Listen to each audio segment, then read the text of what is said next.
Who is the Celtic thunderer? To answer this question, we must first understand that in Gaelic mythology there are a few separate cycles of myths.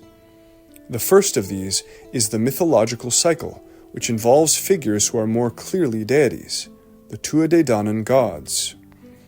The second of these is the legendary cycle, which includes the Ulster cycle and related tales.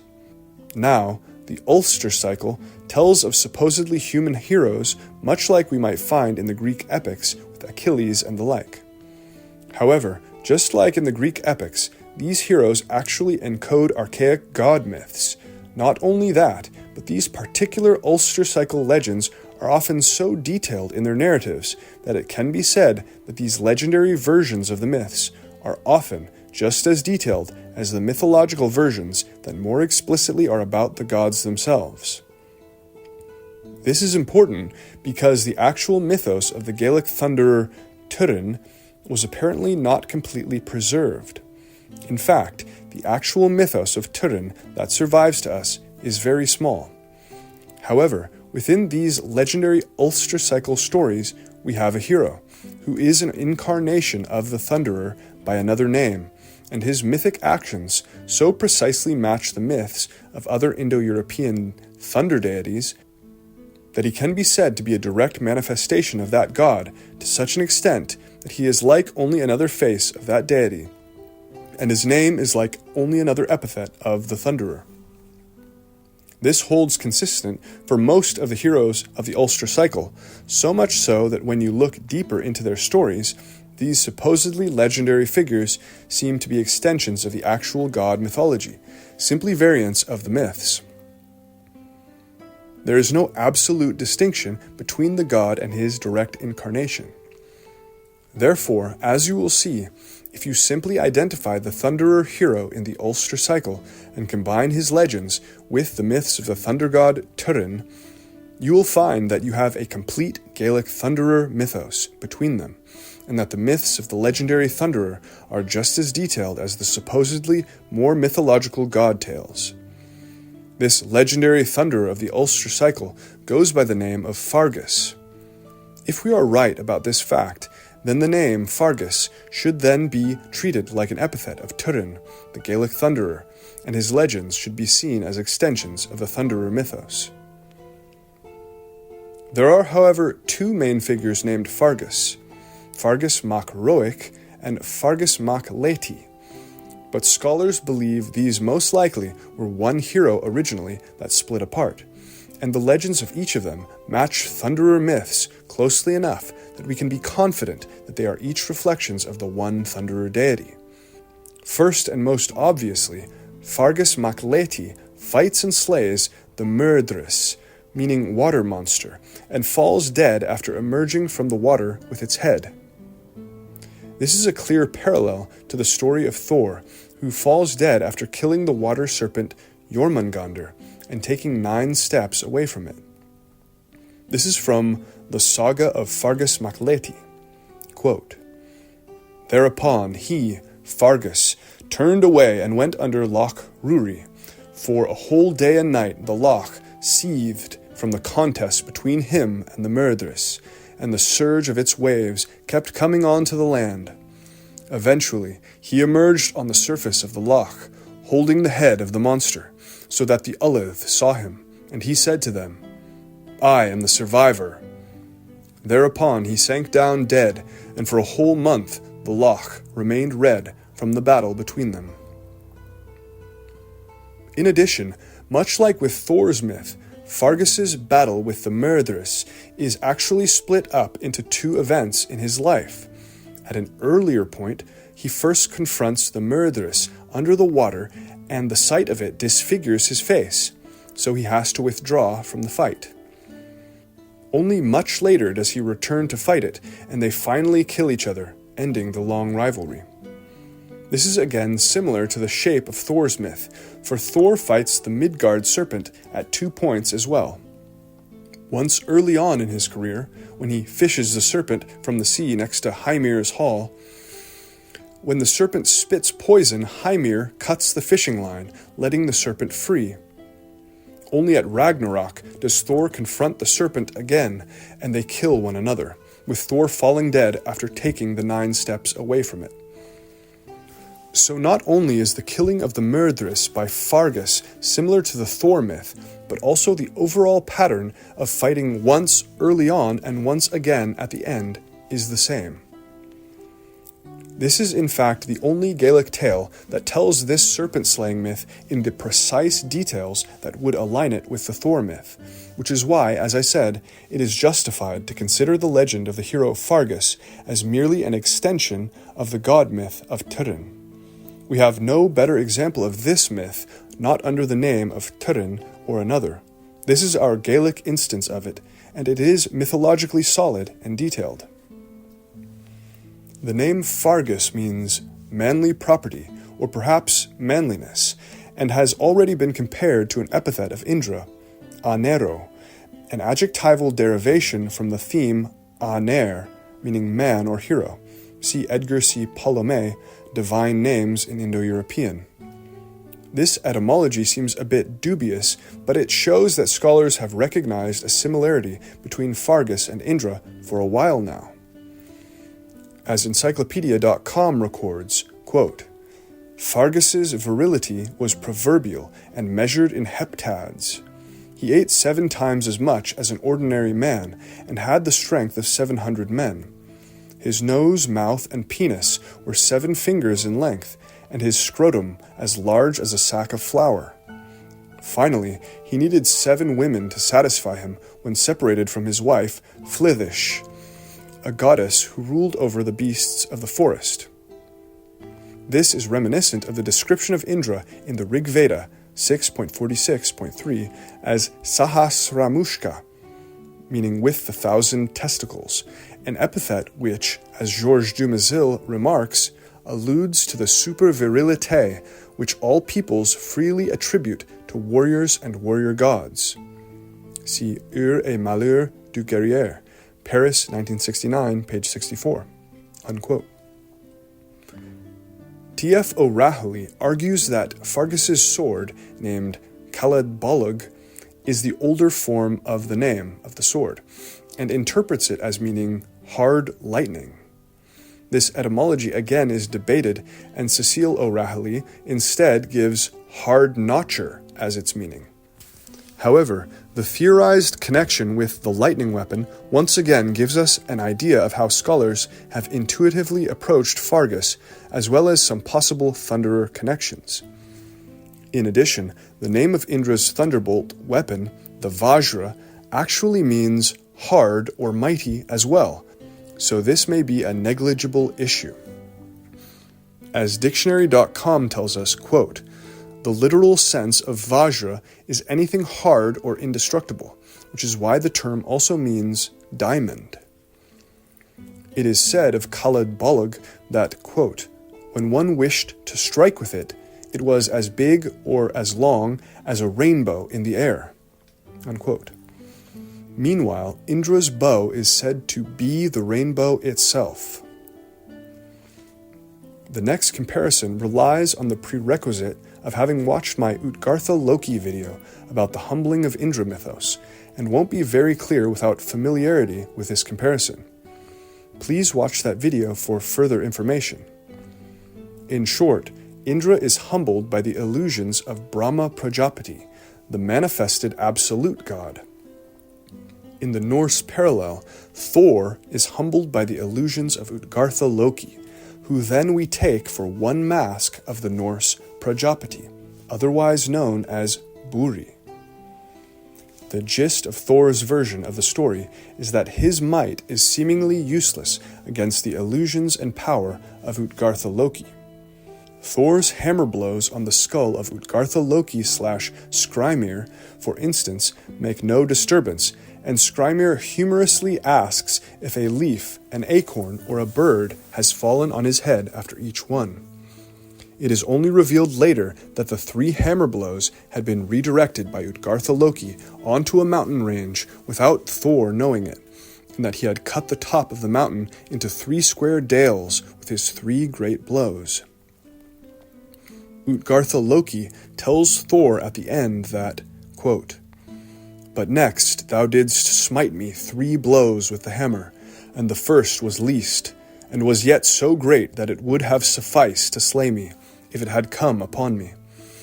Where thou sawest, near my hall, a saddle-backed mountain, cut at the top into 3 square dales, and one the deepest, those were the marks of thy hammer.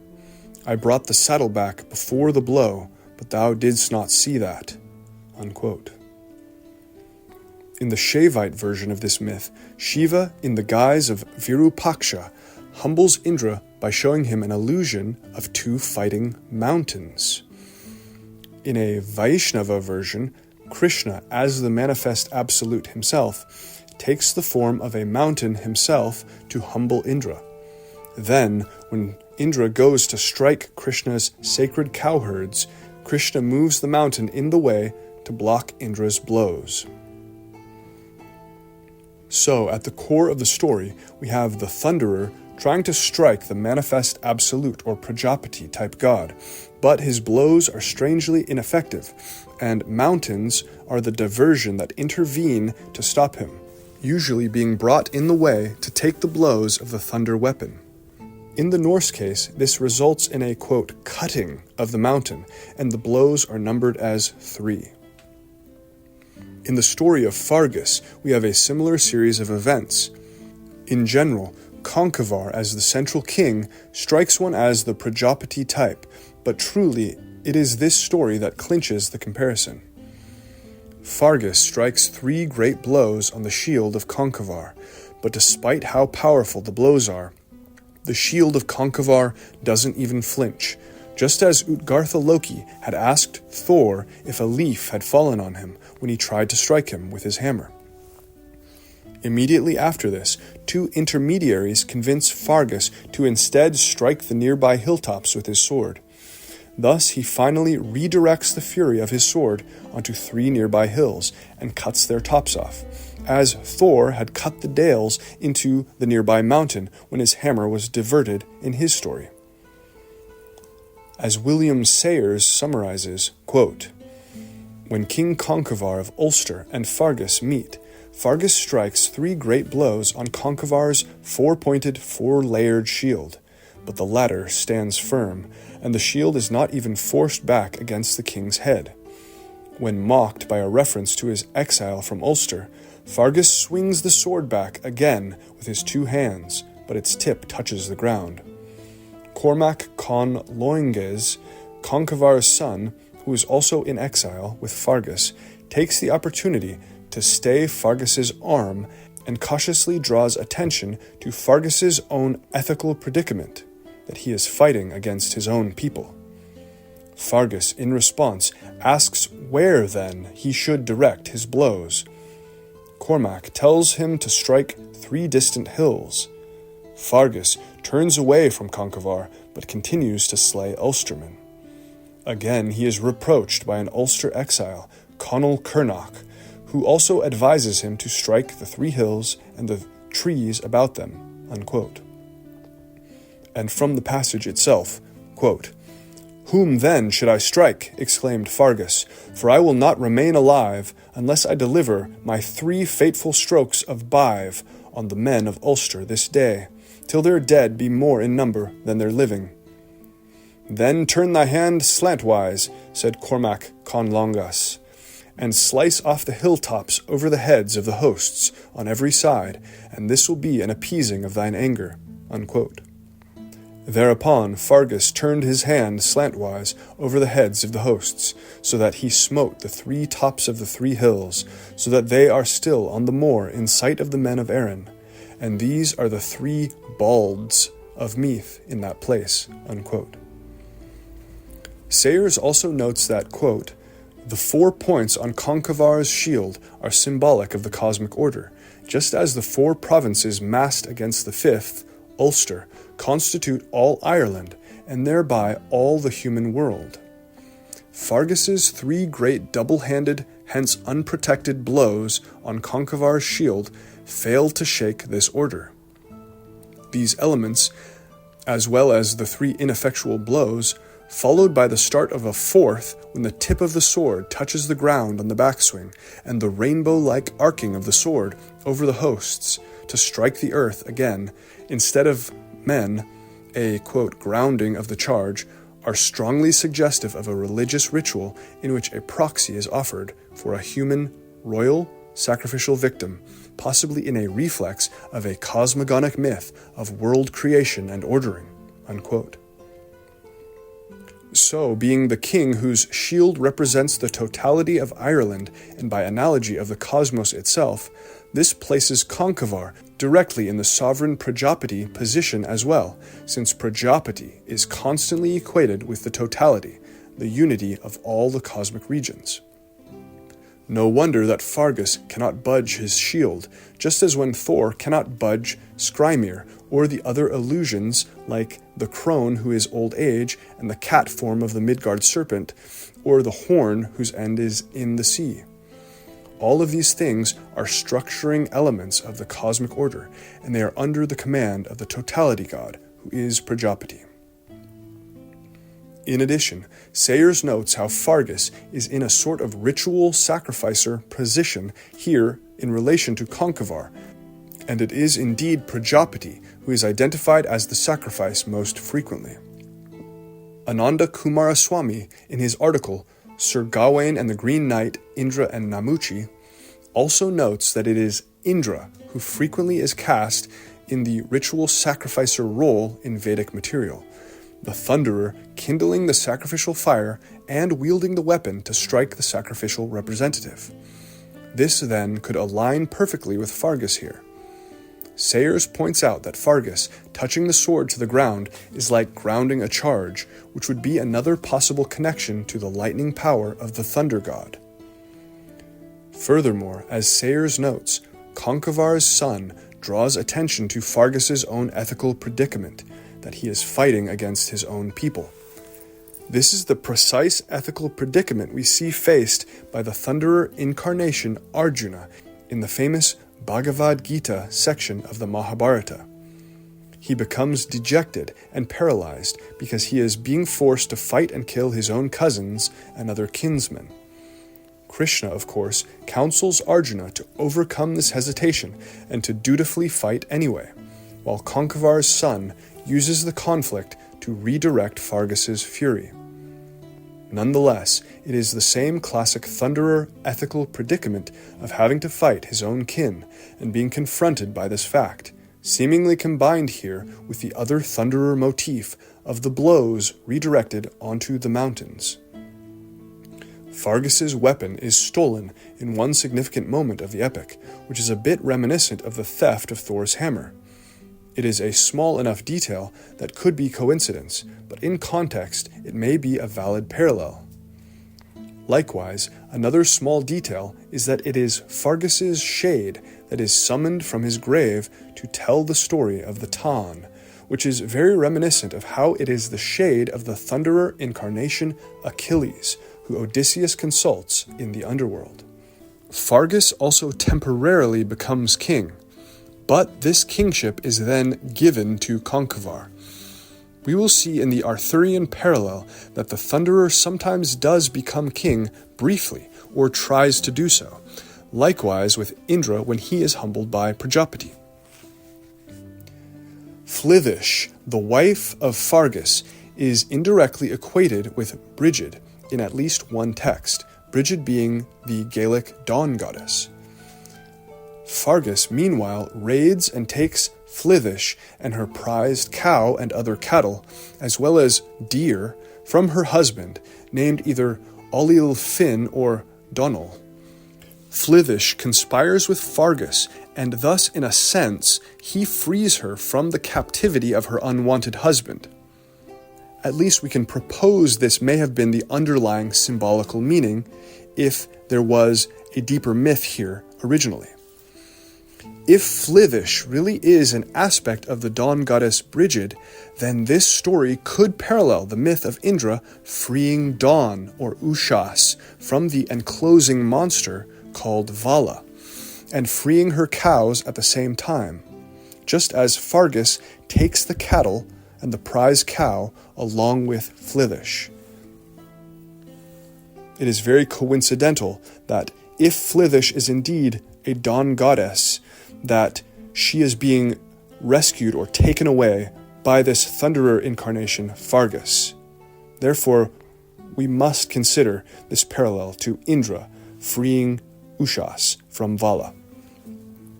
It is notable that Indra is especially empowered by Soma, the sacred drink, in the slaying of Vala. Meanwhile, it is Maeve, the goddess of the intoxication of the mead, who uniquely helps Fergus and makes possible his victory over Ailill Finn. And it is specifically by intoxicating Ailill Finn that Fergus defeats him at last and succeeds in taking Flithish.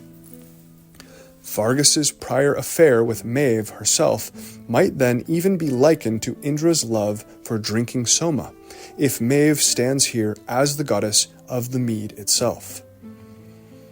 I have compared the Vala myth to Dian Cecht killing the serpent Mehi before, since Dian Cecht is equivalent to Brihaspati. But this would be another variant of the same root myth, in a different mythological cycle of the Gaelic tales, told from the perspective of the Thunderer, just as there are hymns about the slaying of Vala focusing on Brihaspati's role, and other hymns focusing on Indra's role in the same event. Then the myths of Dian Cecht and the myth of Fergus and Flithish could have split apart at an early time from an original core myth. It was a commenter on one of my videos who pointed out to me that Flithish is sometimes equated with Brigid. However, I haven't been able to locate the comment again in order to give them credit here, and I'm not sure if the comment is still there. If that person comments below to let me know, I will add a credit to them in the video description. It should be noted that there has been a switch in Fergus's mythos, and this Indra-type hero, Fergus, has taken a Balder/Aryaman role in his death myth, killed by a spear thrown by a blind poet, guided by the scheming Ailill. This switch may be because the Balder/Aryaman type was absorbed into other gods in Celtic myth. As in Welsh, he seems to be absorbed into Lle, and here into Fergus. We don't seem to see a pure Aryaman/Balder in Celtic myth, as far as I can tell, considering that Erevan is apparently more aligned with Ogni, and not a true linguistic match of Aryaman. The god named Turin has, of course, long been identified by scholars as the apparent Gaelic thunderer god, echoing in his name the Welsh Taran and the Gaulish Taranis. It's clear that a name like this was the established thunderer name of the Celts, and so the name Turin remains the logical Irish variation on the theme and ultimately seems far too close to Taran to be a mere coincidence, as scholars have generally agreed. As Toran, Torann, is the Gaelic word for thunder and is slightly different from Turin, Tuireann, a couple of etymologies of the name form Turin have been proposed. It has been traced to a word Turin meaning a spark of fire from an anvil, while I have also less commonly heard the theory that it could come from Turith, Tuireadh, meaning a dirge or lamentation, which would fit Turin's character, at least, as the grieving god. This would be interesting to consider, since the name of the thunderer incarnation of the Iliad, that being Achilles, means he who has the people distressed, or he whose people have distress, making him the hero of grief and distress, with distress being a part of his very name.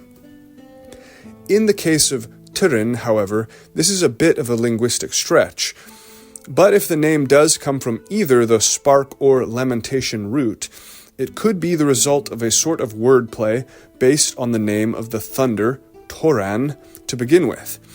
and either spark or lamentation could still be symbolically apt names in their meaning for the thunderer type. In the end, Turin appears far too close to the other thunderer names such as Taran for it to be a coincidence, suggesting that the present form of the name migrated from an original root meaning thunder, Toran, at some earlier point, or that the present form of the name was acquired as a sort of close-sounding nickname. But what of the myths? Not many survive under his name, and even then they are not what we think of as obvious thunderer myths. The more obvious thunderer myths were preserved under the legendary name of Fergus for whatever reason.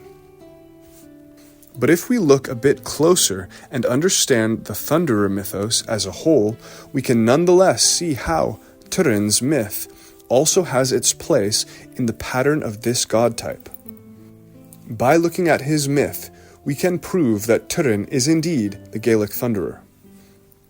Especially apparent in Arjuna and Achilles, the thunderer-type epic incarnations of the Mahabharata and the Iliad, is a core thunderer motif. This is the conflict between the thunderer type and the sovereign. This conflict forms a core part of the Iliad and an important plotline of the Mahabharata.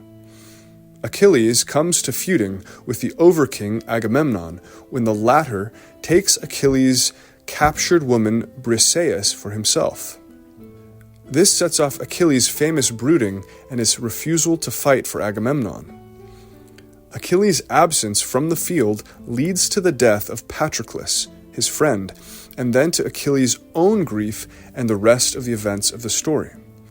At its core, this conflict reflects the conflict between the warrior caste or function, represented by the thunderer, and the sovereign for authority and autonomy within the social order.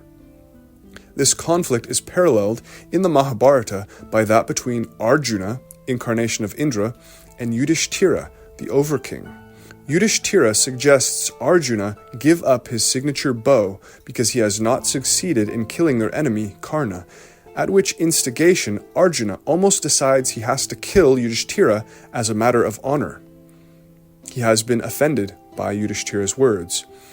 This killing is only narrowly avoided by means of a technicality. At its core, once again, is the conflict of the warrior representative, bristling at the dishonor done him by the overking. Furthermore, both Achilles and Arjuna lose a male relative as a result of these events and grieve loudly for them. Achilles' pseudo-brother and mentor, Patroclus, is killed due to Achilles' absence from battle, while Arjuna's son is killed due to Arjuna being away at a different part of the battlefield. Both Patroclus and Arjuna's son, Abhimanyu, are killed in what are practically suicide missions, during which they are sent deep into the ranks of the enemy troops by the king. There they are surrounded and killed ignobly from behind. When Arjuna's son is killed, he violently grieves over his pyre and vows that if he doesn't kill his son's killer that day, that he will throw himself on his son's funeral pyre. So with this basic understanding in mind, we can much more easily understand the myth of Turin as a genuine thunderer myth, as his name would suggest. Turin is in an unexplained feud with Lu, the overking god and parallel of Yudhishthira/Mitra. Turin's 3 sons then kill Lu's father Kian, which brings on the wrath of Lu. Lu then sends the sons of Turin on an impossible mission to retrieve several treasures for him. They return mortally wounded in the end, and Lu does not allow them to cure themselves with the magic of one of the treasures they had retrieved, thus sentencing them to death, in an action of harsh justice against them. When Turin learns they have died, he grieves over them until he himself falls dead, having grieved himself to death. We have once again, then, the usual conflict between thunderer and sovereign, which is so ingrained in the structure of the Indo-European mythology that it hardly needs to be explained in these Gaelic texts. As the fallout of the feud, The sons of the Thunderer are sent on an impossible mission that ends in their deaths, similar to the impossible missions into the ranks of the enemy troops that Patroclus and Abhimanyu are sent on in their stories. The grief of both Achilles and Arjuna then is also aligned with that of Turin for his sons, while Arjuna grieving over his son's pyre is probably the closest parallel to Turin grieving directly over his sons. As Arjuna vows to throw himself onto his son's pyre if he fails in his vengeance, so Turin simply grieves himself to death then and there, with no prospect of vengeance. Considering that these are the Thunderers, it may be fair to propose the idea that their overwhelming grief may have been intended as an image of a thundercloud opening up and loosing its reins in a last downpour. Turin, in the end, is literally the god who weeps himself to death, like a rain cloud expending its substance in a final act of grief and then being extinguished. The general Fergus/Thor mythos is paralleled in Britain in the Arthurian knight Sir Kai. Kai functions in the same way that Fergus does in Ireland, as a legendary hero who has taken on most of the god mythos, while the Brythonic thunder god Taran essentially does not have preserved myths under his name. Still, we can see that Taran's son fights in the war against Matholach, and so Taran was a god among the Brythonic people at some point. Sir Kai, a chief knight of Arthur, is said to drink as much as 4 men from a horn, this being comparable to the famous drinking prowess of Thor and Indra, as when Thor drains part of the sea by his stupendous draughts through a horn. Kai is called a great warrior who slays hundreds. Most importantly, he fights an aquatic cat monster, the Cath Palug, or Shapalu, aka the bog cat. This monster parallels the Midgard serpent's cat form that Thor wrestles before later killing it. As the Midgard serpent is an aquatic monster who takes a cat form, so Kai's famous opponent is also an aquatic cat monster. Like in the other instances we have explained, Kai gets offended by and conflicts with the sovereign, this being Arthur. This, again, is one of the Thunderer's central motifs that we see with Turin versus Lu and Achilles versus Agamemnon, and also with Arjuna versus Yudhishthira. As Wikipedia summarizes, quote, "When Arthur makes a satirical poem about Kai, he grows angry and hostile toward the king, ultimately abandoning the quest and his companions. The narrative tells us that Kai would, quote, have nothing to do with Arthur from then on, not when the latter was waning in strength or when his men were being killed." Unquote, unquote. Notice how similar this is to Achilles' refusal to fight after being insulted by Agamemnon, even when Agamemnon's men are being killed in the battle. Kai is also a hothead in a similar way as Achilles and sometimes cruel.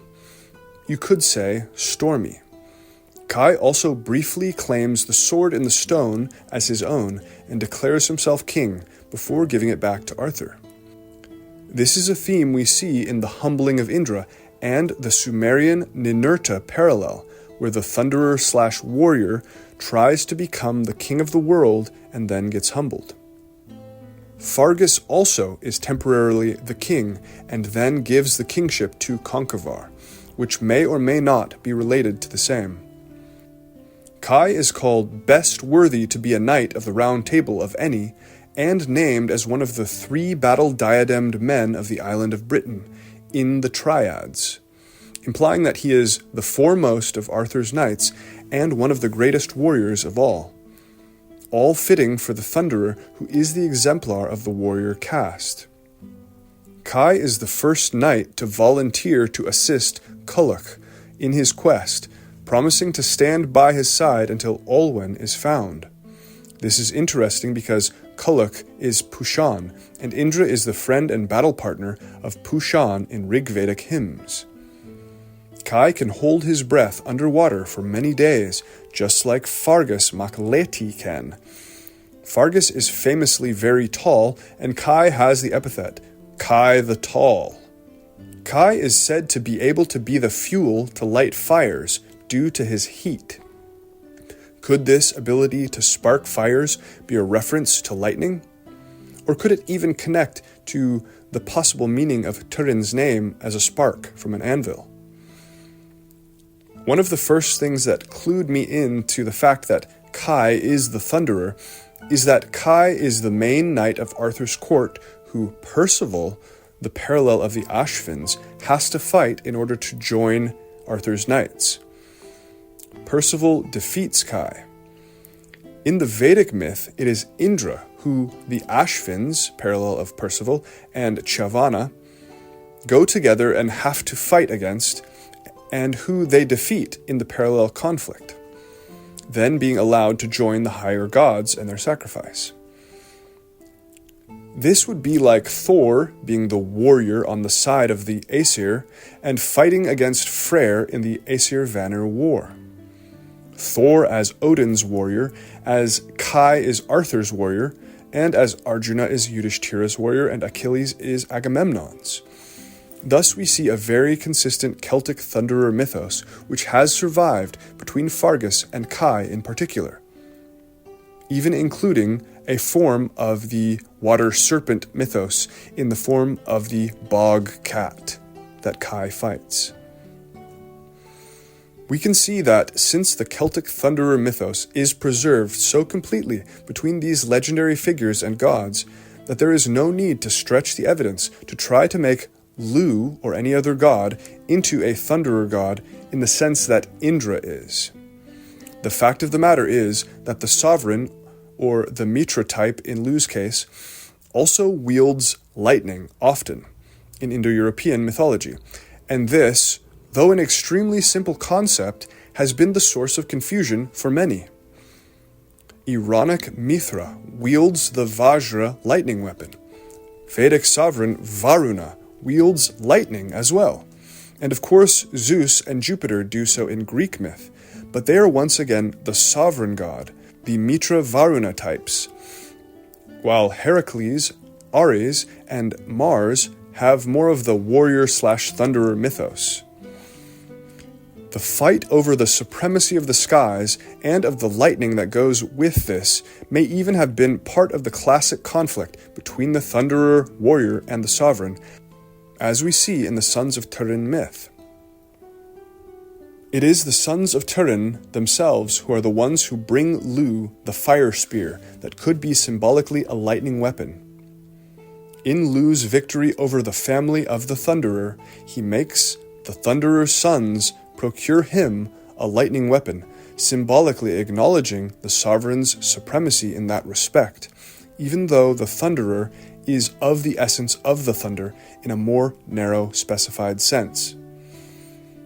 That power is ultimately ruled over from above by the king of all things, and it can be a symbol of the sovereign himself for that reason, despite the Thunderer remaining his own distinct god of the thunder element.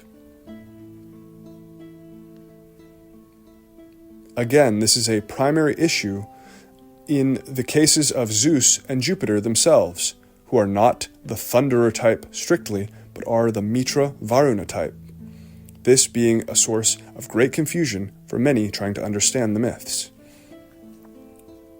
Lu likewise has his own full mythos, and it is of the Mitra type, as I have explained in my articles, book, and previous video on Lu.